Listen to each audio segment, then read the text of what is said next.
2 वर्षमा बन्ने बाटो 20 वर्षमा पनि बन्दैन, 1.5 वर्षमा बन्नु पर्यो। त्यो हो हाम्रो एजेन्डा। रुखमा बाँधेर हुन्छ कि बाटोमा सुताएर हुन्छ कि खोरमा जाकेर हुन्छ, बाटो बन्नु पर्यो। समयमा सडक बनाउनलाई मात्रै हामीले काम गरेर हेरेको, कम्तीमा पनि 41 वटा कानुनमा चलायो भने मात्रै समयमा सडक बन्न सक्ने हुँदो रहेछ। सडक समयमा नबनाउनलाई ठोक दिन्छु, घोक्राइदिन्छु भनेर हिजो कहीँ मैले बोलेको सुनेको थिएँ।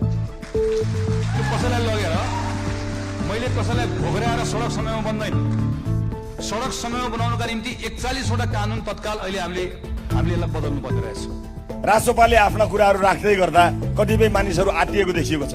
बाँध्ने भनेको कानुनले बाँध्ने भने हो, मान्छेलाई डोरीले बाँध्ने भने होइन। कानुनले बाँधेर काम गराउने भने हो, कानुनले नै बाँध्ने हो।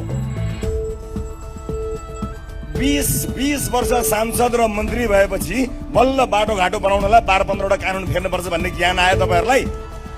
बल्ल ज्ञान आयो? तपाईँको ज्ञान तपाईँसँग राख्नु।